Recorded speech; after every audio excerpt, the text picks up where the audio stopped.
before the company can be able to issue out redeemable preference shares. Then the amounts to redeem the preference shares can only be gotten out of what we call distributable profits of the company, or maybe shares specifically issued for that particular specific purpose to redeem the preference shares. We said ordinary shares are the equity holders of the company. Equity holders of the company, they carry the main risk of the business of the company.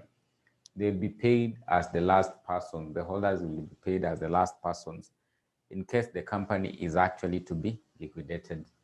So the holders of these shares are actually able to control the affairs of the company in such a way that they are able to vote at the general meetings of the company and decide on matters concerning or touching on the company. So those were some of the characteristics we looked at with regard to these particular classes of shares. We said founders' shares are simply those shares that will be given to the promoters or the founders of the company. So the persons who found the company or formed the company are the ones who will be entitled to shares known as the founders' shares, the founders' shares. Employee shares, shares given to employees, maybe for good performance, or maybe to reward them for their performance or good work they have done. Any shares given to the employees, such shares will be termed as being employee shares. Bonus shares, so instead of getting dividends from the company, because at the end of the day, we have shares in a company, the expectation at the end of the year or the end of the financial year is to get dividends, from the company. So you can simply be able to convert your dividends into more shares in the company. If you do such, we say you've gotten what we call bonus shares, or we can simply say capitalization of the dividends of the company. You capitalize them and they become part of the capital by simply not issuing them out to the shareholders, but of course asking them to acquire more shares in the company.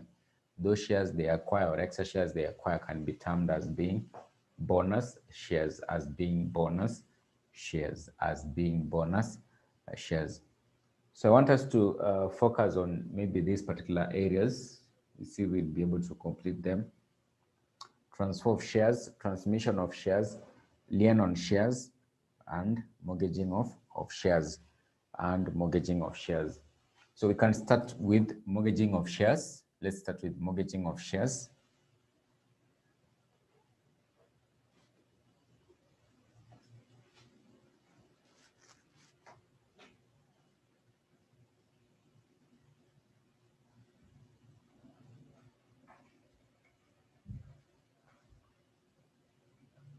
Mortgaging of shares. So what is mortgaging of shares? So when you talk about mortgaging of shares, here there are two parties that will be involved in the mortgaging of the shares. There are two parties that will be involved in the mortgaging of the shares. So we have the mortgagee, and number two, we have the mortgager. So mortgaging of shares is simply where a shareholder of a company uses his shares as a form of security to acquire a loan from a lending institution as a security. So their assets, shares are like assets, which can actually which can be used as a form of security, basically when you're getting a loan from a lender. So if such actually happens, we say the shares of the company have actually been mortgaged. So if you have shares of a particular worth of amount in a company, you can't be able to use them as a form of security from a lender, either a bank or maybe a SACCO as such. So if such actually happens, we say the shares have been mortgaged. So under mortgaging of shares, there are two parties. So the parties we have the mortgagee and you have the mortgager. The mortgagee is the lender in this case, and the mortgager is the borrower. The mortgager is the borrower. So what normally happens under this particular situation of mortgaging of shares, there are two ways of how mortgaging of shares can actually happen. So the first way, we call it legal mortgaging of shares. Number 2, we call it equitable mortgaging of shares. When you talk about legal mortgaging of shares, this is where a borrower, or basically a borrower of the amount, deposits with the register of companies a blank share transfer form, plus the share certificates of the shares that he has in the company. Then what will actually happen is the lender will fill out that particular share transfer form and of course transfer the shares into his or her name until when the borrower or the mortgage is able to dispense of or pay off the loan. That's when the shares will revert back to the borrower. So there's actually complete transfer of the shares to the lender as a security until when this particular borrower is actually able to dispense of or simply pay off the loan. That's when now the amount, or that's when now basically the shares can revert back to this particular owner or borrower of the amount. So under legal mortgaging, there are two parties. There's the legal mortgager and the legal mortgagee. The legal mortgagee will transfer the shares into his or her name until when this particular borrower is able to dispense of or pay off the loan. That's when the shares will revert back to the owner or the original borrower of this particular amounts from the lender. So you can actually be able to see that if you can remember very, very well, we said that one of the ways through which a person can become a member of a company is through what we call mortgaging of shares. So in this case, for example, under legal mortgaging, you can be able to realize that this lender will become a member of the company because the shares have completely been transferred to him as the lender. So until when this particular borrower is actually able to dispense of or pay off the loan, that's when the shares will revert back to the borrower.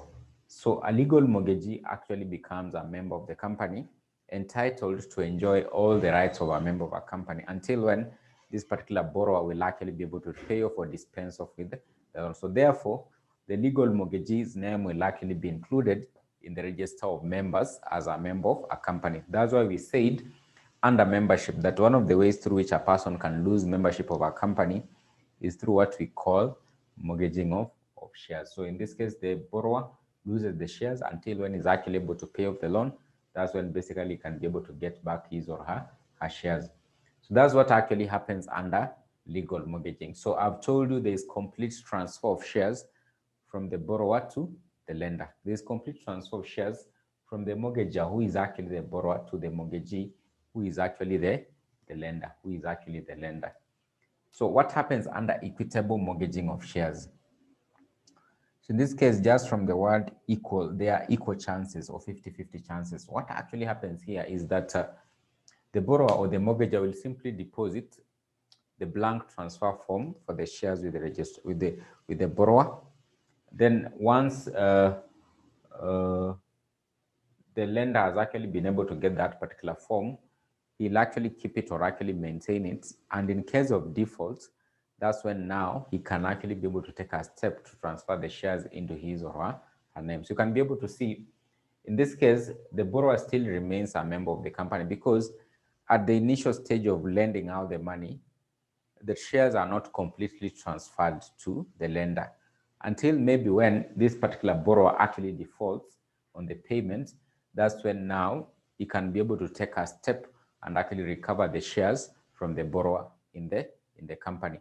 So you can be able to see that here we are saying that there is no complete transfer of shares to the lender until when he defaults. That's when now the lender can be able to take an action to be able to recover the shares completely from the borrower. So under legal mortgaging, there's complete transfer of shares to the lender until when the loan is actually cleared. That's when the shares will revert back to the owner. Under equitable mortgaging, the borrower still remains a member of the company, entitled to enjoy the rights of a member of a company, unless he defaults. That's when now the lender can be able to take a step, fill out that particular form, and actually be able to recover his or her amounts from the company, from the company in terms of being represented by the shares of the company, of the shares of the borrower in the company. So those are the two ways through which mortgaging of shares can actually be able to happen.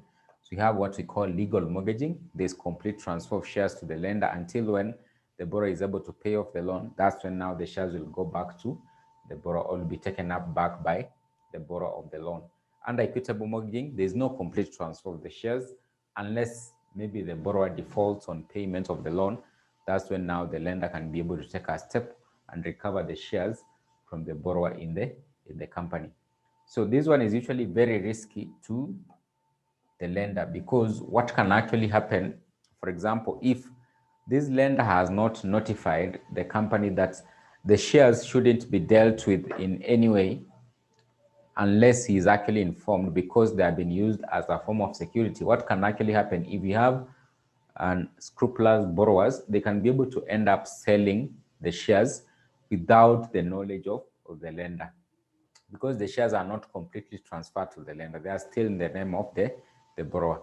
So if the company has no notice or is not actually notified of these shares having been used as a form of security, then they can be dealt with by the borrowers by simply being able to sell to a third party or another person, such that when the lender takes a step to recover the shares from the borrower in the company, he might find that the shares have already been transferred to another party. So equitable mortgaging is usually very risky for the lender, such that, for example, that one can actually be able to happen, the shares being transferred without the knowledge of the lender. So to avoid such kind of risks, some of the measures that can be taken by the lender is, for example, number one,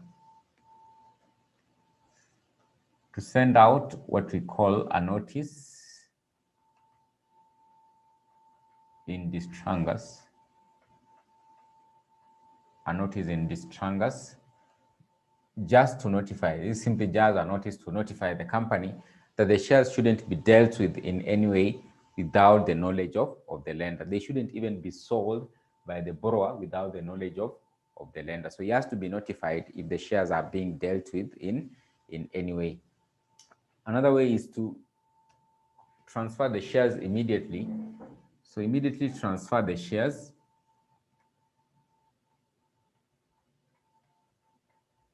into his or her name as the lender. So transfer the shares immediately. Basically, when he gets the share transfer form and the share certificate, take the necessary steps to ensure that he transfers the shares into his or her name immediately when the money is being lent out to the borrower or the mortgager. So in such a case, the question of equitable mortgaging won't actually arise. Is, for example, just like immediately converting this particular form of arrangement from being equitable to becoming legal mortgage. So transfer the shares immediately into his or her name when the loan is to be lent out, or when they enter into an agreement with the mortgager immediately. So the question of default won't actually arise, and therefore he'll be entitled to the shares of the company in case there is actually any default. So those are the two ways through which mortgaging of shares can actually happen. So we have legal mortgaging, and we have what we call equitable mortgaging, and we have what we call equitable mortgaging. So I want us to look at transfer of shares. I don't know if we had looked at it. Transfer of shares. So we can look at transfer of shares.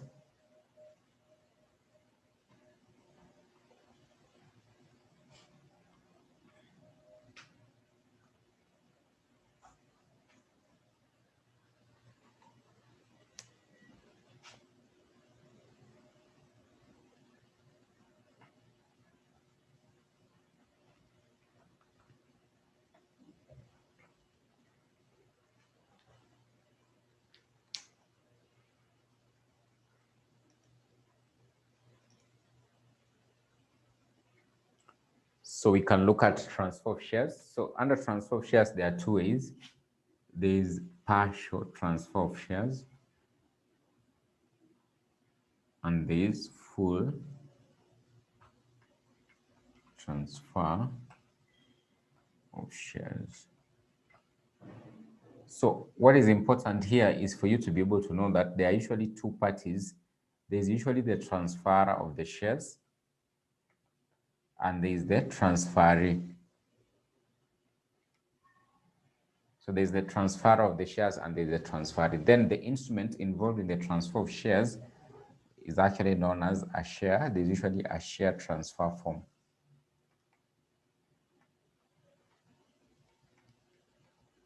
So this is simply the agreement that forms that particular agreement of transfer of shares between the transferor and the transferee. So the transferor is basically the one transferring the shares from his or her name and actually transferring them to the transferee, the one who now receives the shares. So what normally happens is, for example, if it is full transfer, you can start with full transfer of shares. If it is full transfer of shares, the share transfer form will be filled out by the two parties, of course, by indicating their name and address, the number of shares being transferred, the consideration being paid or the amount of money being paid for the shares. Then, of course, at the end of it all, they'll be able to sign, both of them, the transferee and the transferor, they'll indicate their signature on the share transfer form. Once they have indicated their signature there, this particular share transfer form, together with the certificate, the share certificate, will be presented to the company. It will be presented to the company. So, for example, in this case, if the transferor was having 1,000 shares in the company, because it is full transfer of shares, it simply means that he's transferring all her shares. So if it is 1,000 shares, they'll indicate clearly on the share transfer form that the shares being transferred are actually 1,000 shares. So this particular instrument or share transfer instrument will be received by an officer of the company, an officer of the company. It could be the company secretary, it could be the company secretary, or any other officer authorized to carry out such a mandate. Once it has been presented to the company, so this particular officer will clearly indicate that he has been able to receive this particular documentation, that is the share transfer form and the share certificate. It will be presented to the board of directors for their approval of the transfer of the shares. So once it has been approved, what will happen now, the previous share certificate, which was indicating the name of the transferor, will be cancelled out, and of course the company will issue out a new share certificate indicating that the shares have been transferred to the transferee. Now the transferee will get a share certificate from the company indicating the number of shares he has acquired, in this case, for example, 1,000 shares, while the previous share certificate belonging to the transferor will be cancelled out. It will be cancelled out, and of course now in this case the transferor will lose membership, and therefore his or her name will be removed from the register of members, while that of the transferee, the one receiving the shares, will now be included in the register of members. So that is what will actually happen under what we call full transfer of shares. There is completely transfer of all the shares from the transferor to the transferee. What normally happens, the key thing is that there must be a share transfer instrument. That share transfer instrument, we are saying, is the share transfer form. This share transfer form is the one that actually forms the agreement between the transferor and the transferee, such that it is filled out by these particular two parties, clearly indicating, for example, the name or address of the company, that is where the transaction is actually happening, the name of the transferor, the name of the transferee and their addresses, the number of shares actually being transferred, consideration being paid for the shares. Then, of course, at the tail end of it all, it will actually be signed by the transferor and the transferee. Once that instrument has been filled out properly, it will be presented to the company. It will be received by an officer of the company who will clearly indicate or certificate that he has been able to receive that particular documentation for the transfer of the shares. Once received, it will be presented to the board of directors for the approval of the transfer of the shares. So if it is actually approved, then of course you are saying the previous share certificate that was actually be indicating the name of the transferor will be cancelled out, and they'll give out a new share certificate, clearly indicating that the transferee, the one receiving the shares, has acquired the shares of the company. What happens at the end of it all? The name of the transferor will actually now be removed from the register of members, while that of the transferee will now be included in the register of members. That's why we said transfer of shares is actually one of the ways through which you can either lose or gain membership of the company. So you can be able to see the transferee is gaining membership, while the transferor is losing membership. So that is what actually happens, for example, if you transfer all the shares. What will happen, for example, if you transfer, let's say, for example, you have 1,000 shares, but you only transfer 500.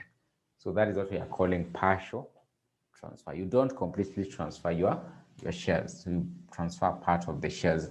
What should actually just come to your mind, quite obviously, both parties will remain as members of the company at the tail end. That is what will actually happen. That is where basically where the major difference comes in. At the tail end of it, of the transfer process, both parties will still remain as members of the company because the shares have not been completely transferred. They have not transferred all the shares of the transfer. They are transferred just part of it. So for example, in this case, if they transfer 500 out of 1,000, it simply means that the 500 will go to the transfer while the transfer will remain with the other 500. So both of them will still actually be recognized as being members of the company. So what happens in this case, for example, if it is actually partial transfer of shares, what will happen in this case? I've told you the key thing. There's a transfer instrument. There's the share transfer form. It must be filled out by both parties. Now, in this case, it will be presented to the company either by the transferee or maybe a stockbroker, basically a person who is facilitating the transfer of the shares. So once it has been presented to the company, it will be received by an officer of the company. What will happen now, this is where now the difference comes in. So the officer of the company will simply indicate on the shares certificate the number of shares being transferred to.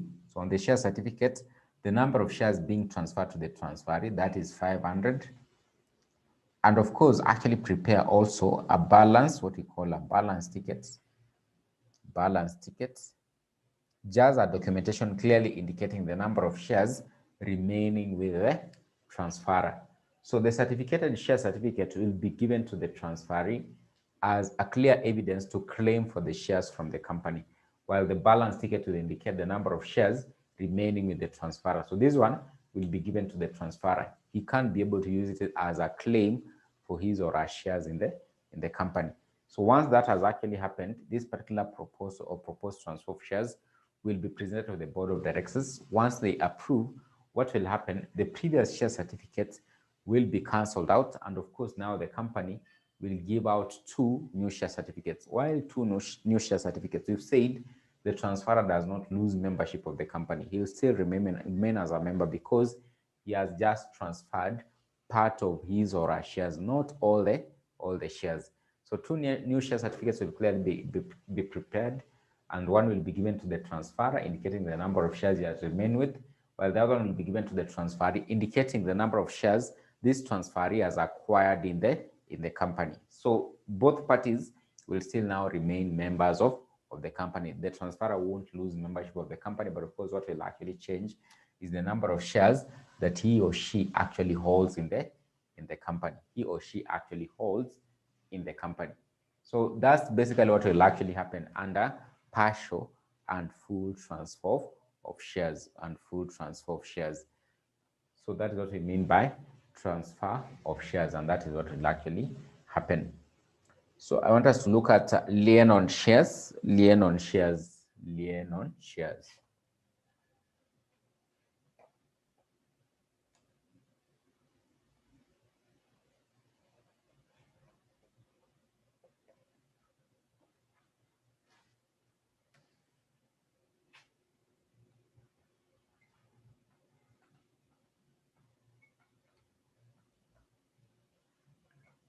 So what is lien on shares? Lien on shares.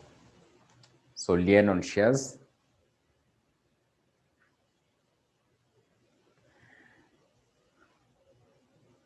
So this is simply the right of the company to be able to withhold the shares of a shareholder of a company. For example, if this shareholder is actually indebted to the company. So we were giving an example, I think last time we talked about Regina, that Regina has a very big bar and restaurant in town. So Regina is actually also a shareholder in a company known as EABL.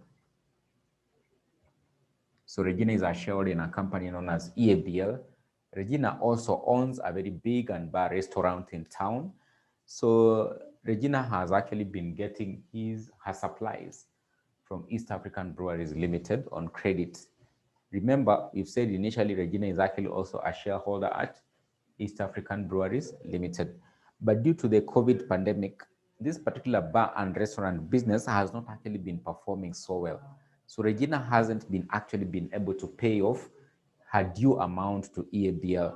If the articles of association of East African Breweries Limited actually allow, what they can actually be able to do, they can exercise what we call the right of lien on the shares of Regina. So they can simply withhold the shares such that Regina won't actually be able to deal in the shares in any way until when Regina is actually able to dispense of or pay off the due amount to EABL for the supplies made to her. That's when now the shares can be given or be released to Regina. So if EABL exercises that particular right, we say they are exercising a right known as the right of lien on the shares of Regina. Remember what have we said? We've said Regina, the first key thing, Regina is a shareholder at EABL. Regina operates a very big and bar restaurant in town. So Regina gets her supplies on credit from EABL. But of course, due to the pandemic, this business has not actually been performing so well. So she has been struggling to pay off the amounts or these particular supplies that were made on credit to her by EABL. So if EABL has the right to exercise the right of lien on her shares, what they can simply be able to do is to withhold the shares of Regina in the company until when Regina is actually able to pay off the due amounts.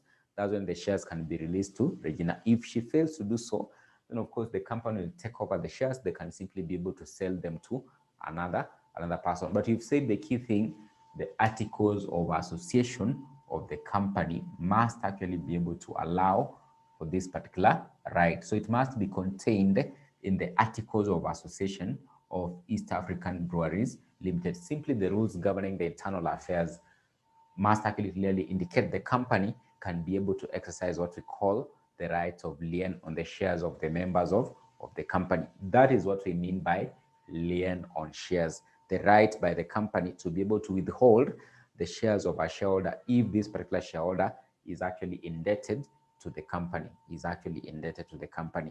So if there's one key thing to be able to note, if these particular shares have actually been mortgaged, the mortgagee will be given the first right over the shares. Two things have actually happened with regard to those particular shares. The company can be able to exercise the right of lien. But on the other hand, these shares, I've already just discussed what is mortgaging of shares.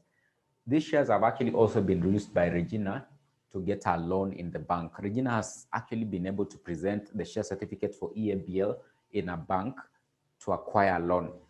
So if it actually happens that she actually defaults on payment of her due amount also to EABL, the mortgagee in this case, the lender in this case, will be given first priority over the shares, such that this mortgagee will be entitled to exercise the right under the mortgaging of shares before the right of lien can be exercised. What do I mean? A legal mortgagee, or basically a mortgagee in this case, will be given the first right over the shares, over what we call the right of lien on the shares by the company. So if Regina has used her shares also to get a loan from a lender or maybe a bank, that particular bank will be given priority. It will rank number one to acquire the rights over the shares before the company can exercise the rights of lien on the shares. So sometimes they could test in the exam and they mix the two concepts. They simply want you to be able to know whether you understand that mortgaging of shares will be given priority over lien on shares. So the lender in this case of the due amounts to Regina will be given first priority. He will be the one to be able to take over the shares first before the company can be able to exercise the right of lien on the shares of the company, So that is what we mean by lien on shares. Lien on shares. So we can briefly look at transmission of shares.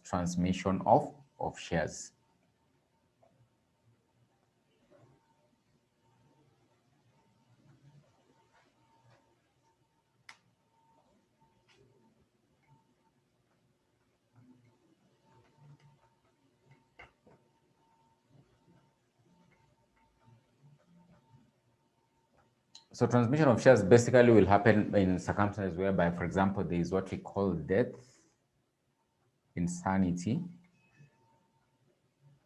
or bankruptcy.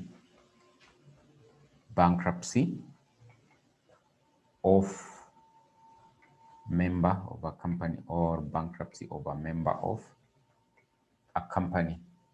So in case of death, insanity, in case of death,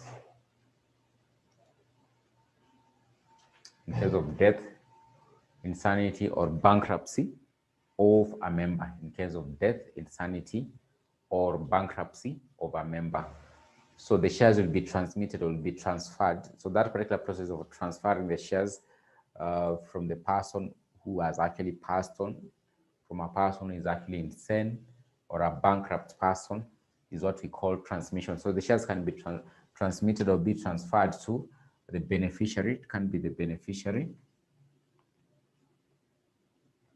trustee, or maybe the receiver. So the receiver will actually be in the case of bankruptcy. So when you talk about a person being declared to be bankrupt, it simply means that this person is not actually able to meet or pay off his due amounts to other parties. So they can be able to go to court and this person is actually declared bankrupt. So if he's declared bankrupt, the shares being part of the asset that he actually owns will be taken over by a receiver on behalf of the lenders of to this particular person. So in case of death, there's usually the beneficiary. There could be a will. So this particular will, maybe it can be taken over by the administrator who can present to the company, and the shares are taken over by the beneficiary who has been stated in that particular will as the one who will take over the shares. When you talk about a trustee, simply a person who can be able to hold property on behalf of another person. So sometimes some of the shares can be taken up by the trustee to hold them on behalf of the owner of the shares, on behalf of the owner of the shares. Maybe in this case, the beneficiaries have not attained the age of majority. So they can be taken over by the trustee to hold brief for them until when they attain the age of the majority. That's when they can be able to take over the shares. So that's what we mean by transmission of shares. So the key thing here is the administrator of the will should actually be able to present to the company and clearly indicate how the shares should be dealt with in terms of actually being transmitted to the beneficiary, of the shares. So I want us to look at a particular question. It will be of much help. It will be of much help as to what we've just learned in today's class. So let me look for it and actually share.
So you can look at that question I've just shared, question 2. You can look at it for like a minute, just for a minute.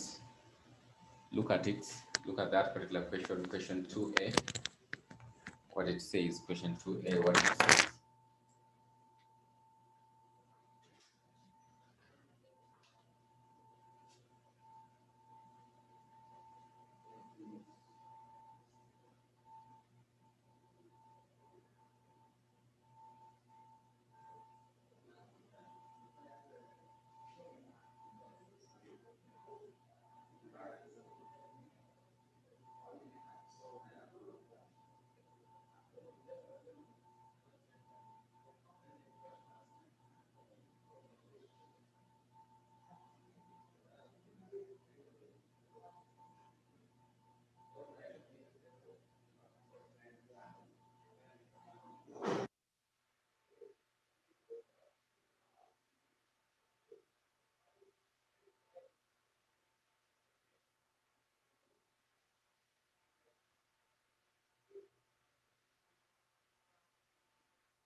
So I think we can look at that particular question. It says Kamau borrowed 50,000 shillings. Kamau borrowed 50,000 shillings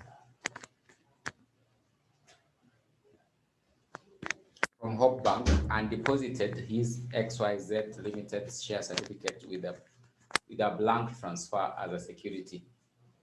So subsequently, he bought goods from the supermarkets on credit worth 15,000.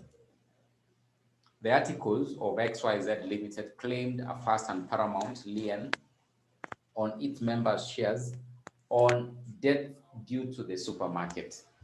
However, before the supermarket's lien arose, the bank gave the supermarket notice of Kamau's share certificates having been lodged with the bank as security for the loan. Kamau is unable to pay the goods he obtained from the supermarkets and has also defaulted on the loan. XYZ Supermarket wants to exercise its lien and the bank wants to exercise its equitable right to have the shares transferred into its name. Analyze the rights of the bank. Number 2, XYZ Supermarket Limited. You can be able to see that there are two aspects coming out here. There's what we call the right of lien on the shares of the supermarket and also what we call mortgaging of shares. So the supermarket in this case has a right of lien on the shares of this person known as Kamau. Also, he has used the shares as a security to get a loan from the bank. So what are the rights? Analyze the rights of the bank, analyze the rights of the bank, analyze the rights of the bank. So you can simply be able to say that maybe you can write the answer. You can write the answer to this particular question. You can write the answer to this particular question, the rights of the bank. The rights of the bank.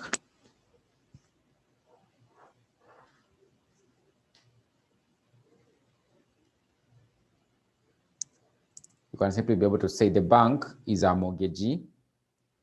The bank is a mortgagee.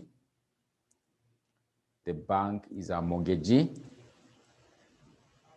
The bank is a mortgagee of the shares of Kamau, simply say of Kamau's shares, of Kamau's shares in XYZ Limited, of Kamau's shares in XYZ Limited, in XYZ Limited, in XYZ Limited, full stop.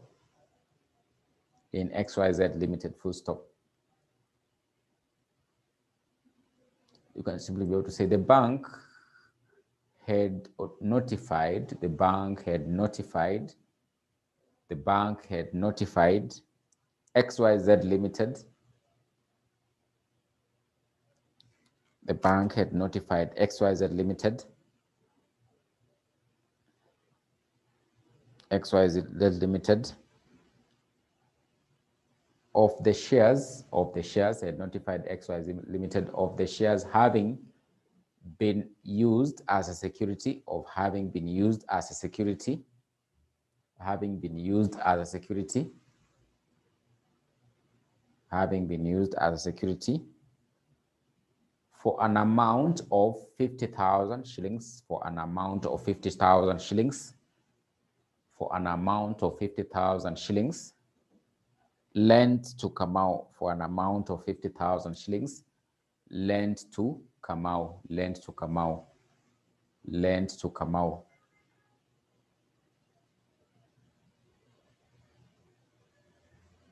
Lent to Kamau.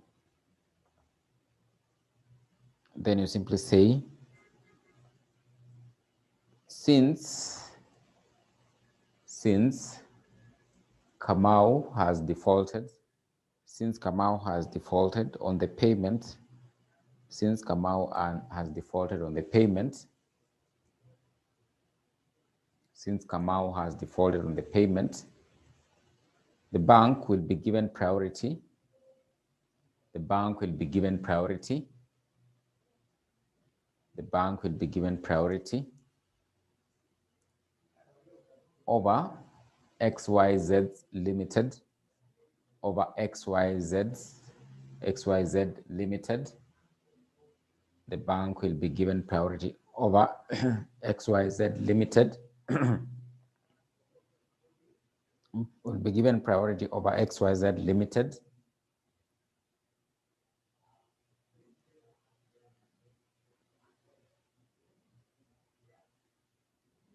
Over XYZ Limited to take over the shares, to take over the shares, to take over the shares, to take over the shares, to take over the shares, to take over the shares, to take over the shares.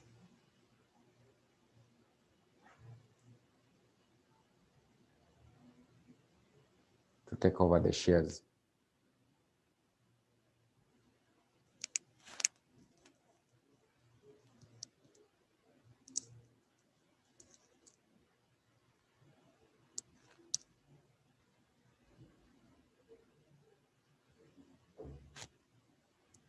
To take over the shares.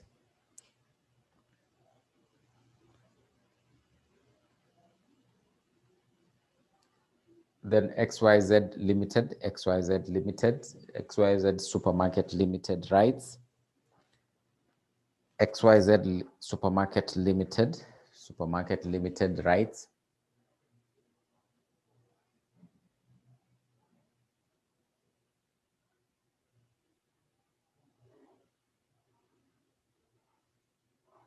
You can simply be able to say the articles of association, the articles of association of XYZ Limited, the articles of association of XYZ Limited provide for the right of lien, provide for the right of lien on the shares of the members of the company, provide for the right of lien on the shares of the members of the company, on the shares of the members of the company, provide for the right of lien on the shares of the members of the company.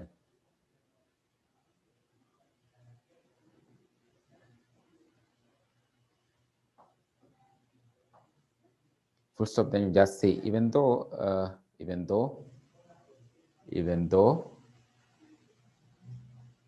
the company can exercise these rights, even though the company can exercise these rights of lien, even though the company can exercise these rights of lien,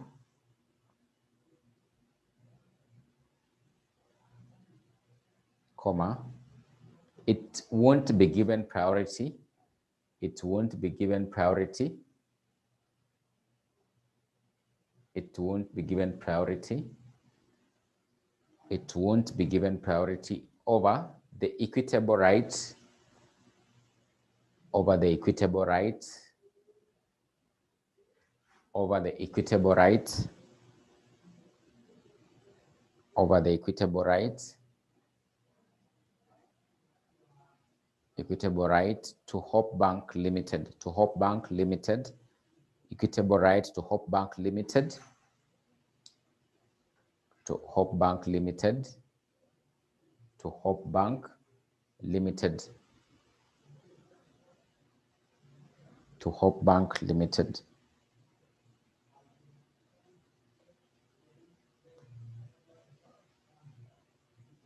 To Hope Bank Limited.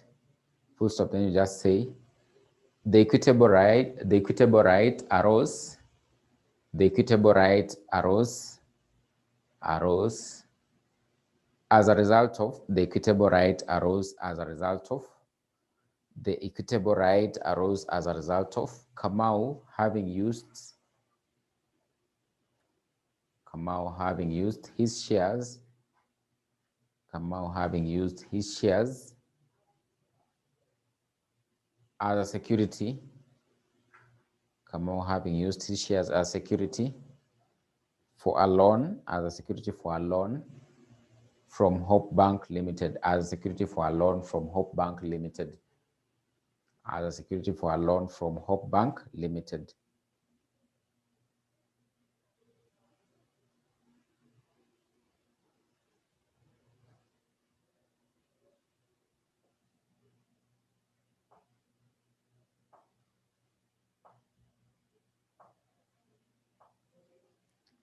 full stop, then you just say XYZ Limited, XYZ Limited can use other means, to recover, the due amounts,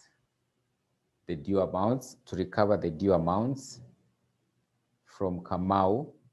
XYZ Limited can use other means to recover the due amounts from Kamau,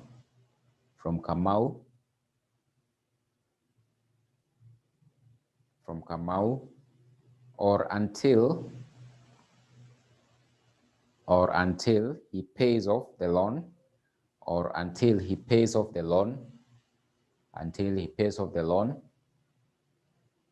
to Hope Bank Limited, That's when, until he pays off the loan to Hope Bank Limited, that is when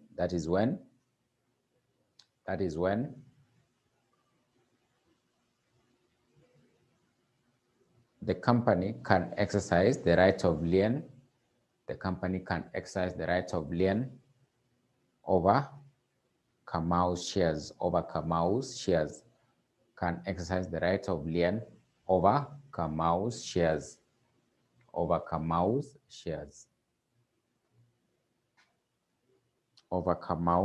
shares.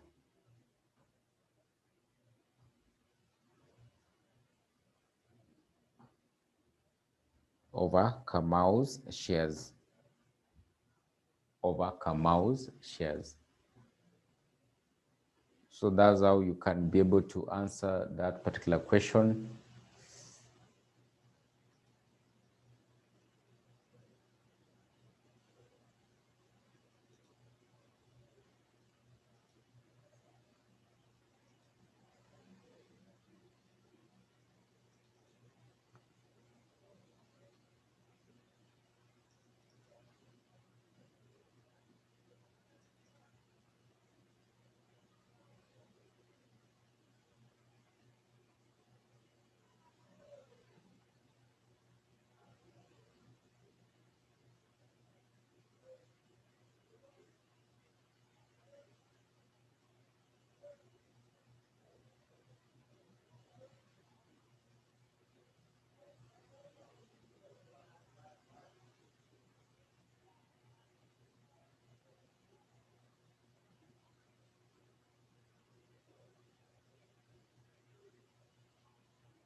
So maybe we can look at something small about transfer of shares, which we are going to wind up this particular class of ours today.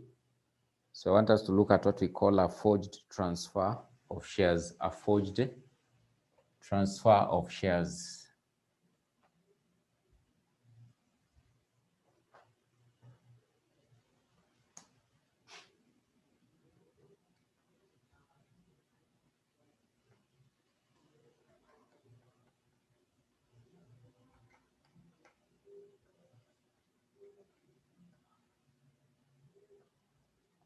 So when you talk about a forged transfer of shares, this is simply where, because I've told you under transfer of shares, there is the key instrument that is used to transfer the shares. That is the share transfer form. So on this share transfer form, because I've told you there'll be the signature of the transferor and the transferee. So if it actually happens that the signature of the transferor, for example, is actually forged to enable the shares to be transferred, maybe a person with bad intentions actually forges the signature of the transferor and actually and uses it to be able to transfer the shares to another person. In such a case, we say what has actually happened is a forged transfer of shares, whereby the transfer of shares happens in a situation whereby the signature of the transferor is forged on the transfer form. That particular kind of a transfer of shares, we call it a forged transfer of shares. So what you normally say is that any forged transfer of shares is actually null and void, and it will never pass title. So for example, if we have two parties, A and B, so the shares were actually transferred to party B out of or as a result of a forged transfer of the signature, on the share transfer form. So that particular kind of a transfer, we'll call it a forged transfer. So it is actually null and void. It will never pass title to the transferee. It won't pass title to the transferee. The transferor is entitled to get his or her shares back in the company. So if there are any damages actually lost, the person who actually procured this particular transfer of shares is the one who will actually incur all the costs and damages incurred as a result of the forged transfer of shares. So what is the key point here? The key point here is for you to be able to know that any forged transfer of shares is usually null and void. It will never pass title to the transferee. The original owner of the shares, the transferor, is the rightful owner of the shares and therefore is entitled to get back his or her shares. Sometimes it could happen in this particular situation whereby the shares are actually forged and actually transferred to B. The share transfer form is forged and the shares are transferred to B. And of course, further on, the shares are transferred to another party. Will this particular original owner be entitled to the shares?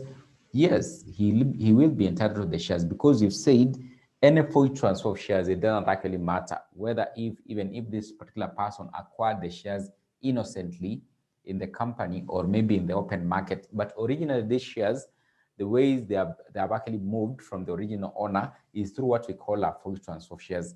Party C won't be entitled to the shares because we are saying any forged transfer of shares is actually null and void and it will never pass a title. So what will happen, for example, in this case, you can be able to see that, for example, if this particular party innocently bought the shares in the open market, but originally they were actually transferred to party B through what we call a forged transfer, is going to suffer losses or damages. For example, the money spent to acquire these particular shares, because you are saying it will never pass title. The shares will be entitled to the original owner of the shares, even if you bought them innocently from the company without the knowledge that originally these particular shares were actually transferred as a result of a forged transfer of the shares. So you as a third party in this case, you would have actually incurred losses or damages as a result of buying the shares in the open market.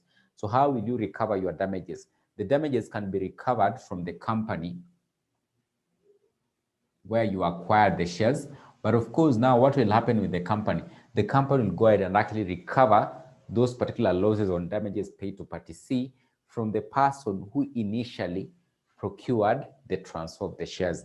Maybe it could be a stockbroker who forged the signature of the transferor and originally transferred the shares.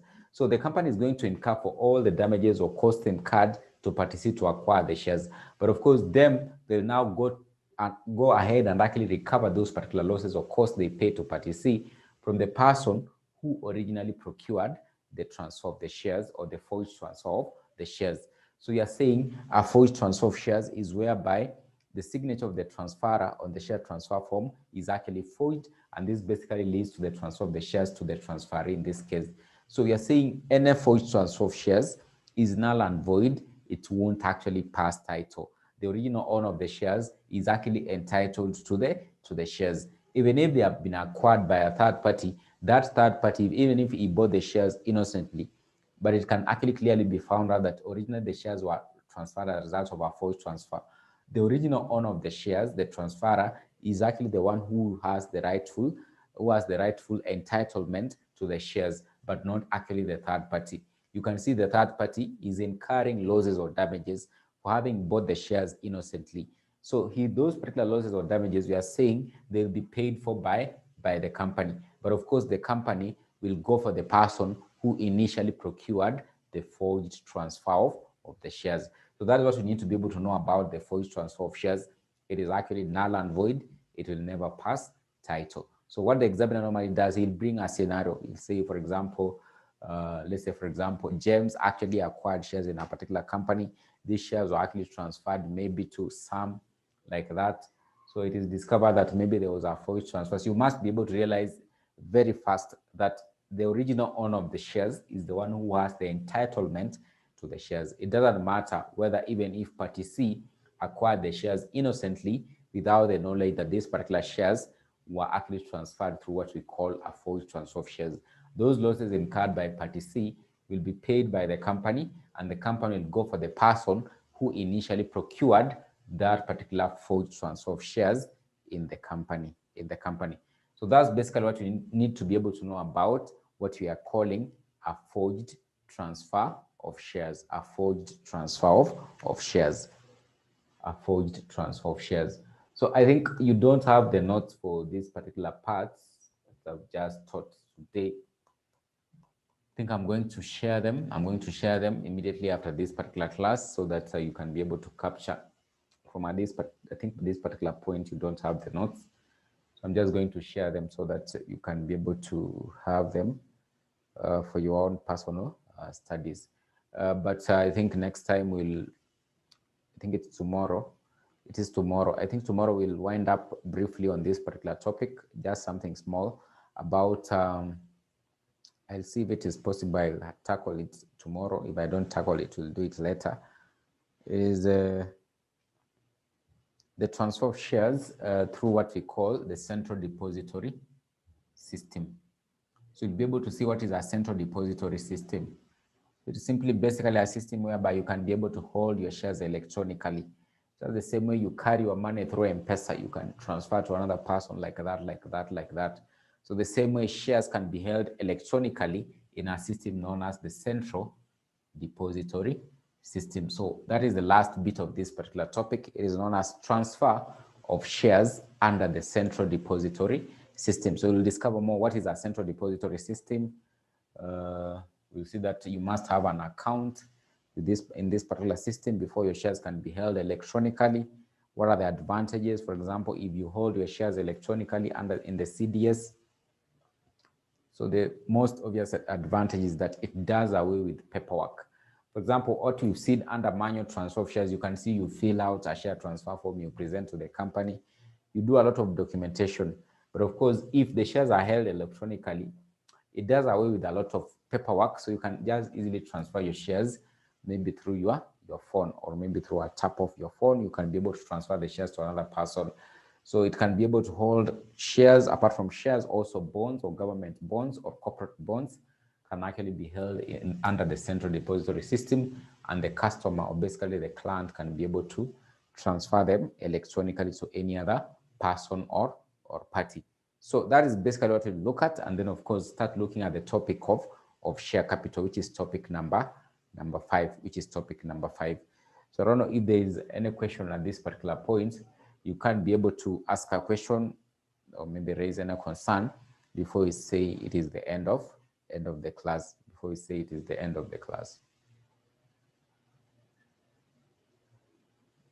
So I don't know if you have a question or you guys are okay. I can give you like a minute. If you have a question, you can maybe unmute and just raise the question so that we address it.